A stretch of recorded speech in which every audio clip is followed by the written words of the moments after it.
नमस्कार दोस्तों, कैसे हैं आप सब। स्वागत है आप सभी का आपके अपने YouTube चैनल पर। दोस्तों, हर व्यक्ति की सुख समृद्धि काफ़ी हद तक ऐसी स्त्री पर निर्भर करती है जो घर के सारे काम करे, सभी का ख्याल रखे। लेकिन कुछ ऐसे काम हैं जो महिलाओं को नहीं करने चाहिए, क्योंकि ऐसा करने से घर में महालक्ष्मी कभी नहीं आती। चाहे आप नाक रगड़ लो, माथा रगड़ लेना, लेकिन माता लक्ष्मी ऐसे घर से हमेशा क्रोधित रहती हैं। ऐसे में महिलाओं को वास्तुशास्त्र में बताए गए कुछ खास नियमों का पालन करना चाहिए, जो हम आज आपको इस वीडियो में बताने वाले हैं। तो आइए बिना किसी देरी के इस वीडियो को शुरू करते हैं। लेकिन इस वीडियो में आगे बढ़ने से पहले जो भी माँ लक्ष्मी के परम भक्त हैं, माँ लक्ष्मी का आशीर्वाद पाने के लिए कमेंट सेक्शन में जय माँ लक्ष्मी ज़रूर लिखें, ताकि माता लक्ष्मी का आपके घर में वास हो सके, आपको सुख समृद्धि व धन धान्य की प्राप्ति हो सके। तो चलिए बिना किसी देरी के शुरू करते हैं। दोस्तों, नंबर 1, जो महिला हमेशा वासना में डूबी रहती है, दूसरों की चुगली करती रहती है, दूसरों के घर में ताका झाकी करती है, तो वहाँ पर धन की हानि होती है, परिवार में कष्ट आते हैं। गरुड़ पुराण के अनुसार ऐसा मनुष्य सभी तरह के सुख धन दौलत से वंचित रहता है। माता लक्ष्मी ऐसे घर में गलती से भी नहीं जाती। दोस्तों, नंबर 2, जिस घर की महिलाएं झाड़ू को पैर लगाती हैं या पैर से ठोकर मारती हैं, वहाँ कभी भी लक्ष्मी का वास हो ही नहीं सकता। ऐसे घर में जिंदगी भर गरीबी रहती है। माना जाता है कि झाड़ू में देवी लक्ष्मी का वास होता है। दोस्तों, नंबर 3, अगर आपके घर की महिलाओं की आदत है कि तवा और कढ़ाई जैसे जूठे बर्तन रखकर सो जाती हैं, तो ऐसे घर में सुख समृद्धि कभी नहीं आती। ये गरीबी और दुखों का कारण होता है, क्योंकि जूठे बर्तन भी श्राप देते हैं दोस्तों। इसीलिए रात को चूल्हे पर जूठे बर्तन ना रखें। दोस्तों, नंबर 4, जिस घर की महिलाएं ठोकर से दरवाज़ा खोलती हैं या बंद करती हैं, वहाँ से धन की देवी महालक्ष्मी नाराज होकर हमेशा के लिए चली जाती हैं। इसीलिए अगर आपके घर में ऐसा होता है तो तुरंत उसे रोक दें। नंबर 5, अगर आपके घर की कोई महिला घर की दहलीज पर बैठकर भोजन करती है तो उस घर की बर्बादी का कारण माना जाता है। हिंदू शास्त्रों में इसे बेहद ही अशुभ माना जाता है। बिना मतलब का इस तरह का भोजन करना, पति की हैसियत से ज्यादा उसके खर्चे होना, इन सब से घर में विनाशकारी गरीबी आती है। दोस्तों, नंबर 6, हफ्ते में एक बार नमक मिले पानी से पोछा लगाएं। ऐसा करने से माता लक्ष्मी की कृपा बनी रहती है। अधूरी साफ सफाई करने से महालक्ष्मी क्रोधित होकर चली जाती है।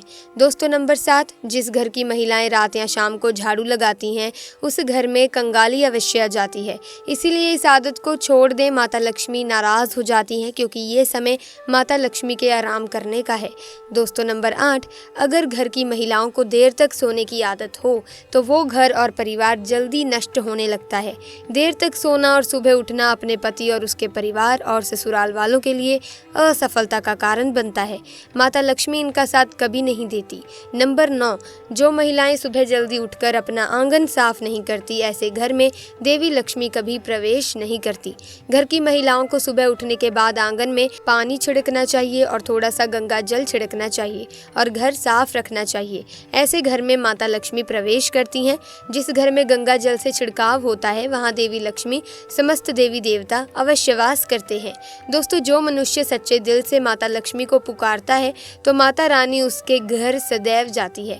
शास्त्रों में माता लक्ष्मी को धन की देवी माना गया है। लोग माँ लक्ष्मी की कृपा पाने के लिए तरह तरह के उपाय करते हैं, प्रसन्न करने की कोशिश करते हैं। इसके लिए लोग अपने घर पर माँ लक्ष्मी की मूर्ति रखते हैं, लेकिन देवी की मूर्ति को रखने के नुकसान भी हो सकते हैं अगर आपने उसे सही तरीके से ना रखा हो तो। आइए जानते हैं कि देवी लक्ष्मी की मूर्ति को रखने का सही तरीका क्या है। नंबर 1, पूजा घर में माता लक्ष्मी की मूर्ति जरूर होती है, लेकिन कई बार लोग भूलवश देवी लक्ष्मी की खड़ी अवस्था में प्रतिमा रख देते हैं, जिसे नहीं रखना चाहिए। माता के इस स्वरूप में की जाने वाली पूजा फलित नहीं होती।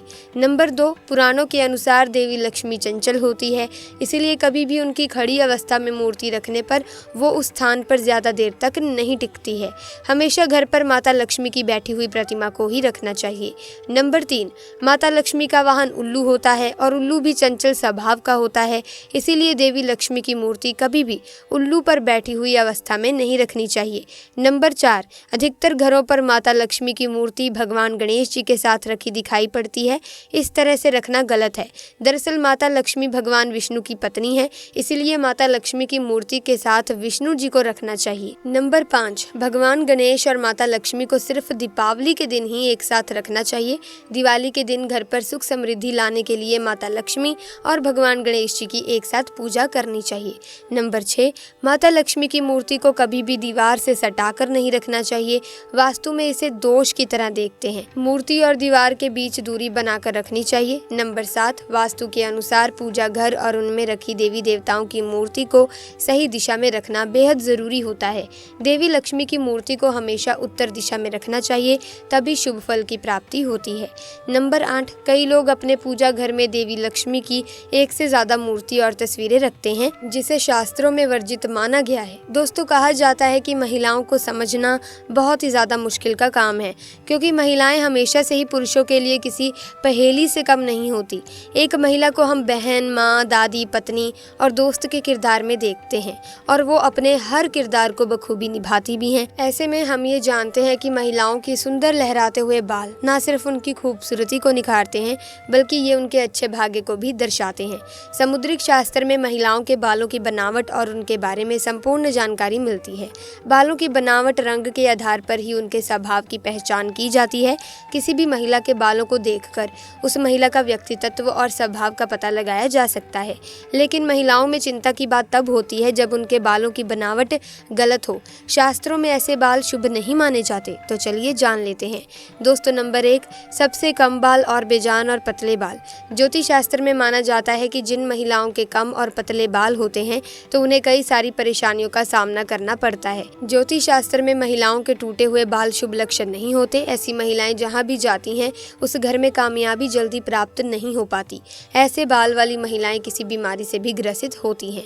दोस्तों, नंबर 2, लंबे और घुंघराले बाल। ज्योतिष शास्त्र में ऐसे बाल बहुत ही महत्वपूर्ण माने जाते हैं। शास्त्रों में कहा जाता है कि लंबे और घने बाल शुभता को दर्शाते हैं। ऐसे बाल साक्षात माता लक्ष्मी का प्रतीक माने जाते हैं। वहीं लंबे बाल और घुंघराले बाल महिलाओं की खूबसूरती में 4 चांद तो लगाते ही हैं। ऐसे में ये लोग जहां भी जाते हैं दौलत चुंबक की तरह आती है। नंबर 3, बालों का बार बार टूटना। जिस महिला के बाल अगर बार बार टूट जाते हैं तो ये भी शुभ लक्षण नहीं होता। ज्योतिष शास्त्र में जिस महिला के बाल अगर हमेशा गिरते रहते हैं तो वहां पर कर्ज भी बढ़ता है और पैसा भी पानी की तरह बह जाता है। इसीलिए इन लक्षणों को नजरअंदाज ना करें। दोस्तों, नंबर 4, जमीन पर पड़ा बाल नकारात्मक ऊर्जा को आकर्षित कर सकता है। अक्सर देखा जाता है कि जब किसी महिला के बाल टूट जाते हैं तो उन्हें वो जमीन पर डालकर नजरअंदाज कर देती है, जिसके कारण टूटे हुए बाल किसी गलत व्यक्ति के हाथ लग जाते हैं जो उसका गलत इस्तेमाल करता है, यानी टोने टोट के द्वारा। ऐसे में आपके टूटे हुए बाल जब किसी व्यक्ति के हाथ लगते हैं तो वो आपका वशीकरण कर सकता है, यहाँ तक कि वो आपकी मौत का जाल भी बुन सकता है। इसीलिए सावधान रहें और अपने टूटे हुए बाल किसी अनजान व्यक्ति को ना दें और ना ही टूटे हुए बालों को इधर उधर फेंकें। हमेशा टूटे हुए बाल हाथों में लपेटकर किसी चीज़ में बांधकर फेंक दें, इसी में आपकी भलाई है। दोस्तों, नंबर 5, महिलाओं के बाल और उनकी एक गलती पूरा परिवार बर्बाद कर सकती है। शास्त्रों के अनुसार शाम के वक्त अगर आप एकांत में हैं तो तुरंत अपने सर पर पल्लू डाल लें, इसी में आपकी भलाई है। वहीं रात के समय कभी भी बाल मत खोलकर सोइएगा, ऐसा करने से बुरी आत्माएं आप पर हावी हो सकती हैं।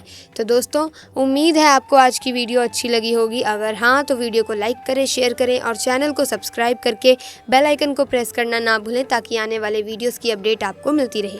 जल्दी मुलाकात होगी नई वीडियो में नई जानकारी के साथ। तब तक के लिए दीजिए इजाज़त। आपका बहुत बहुत धन्यवाद।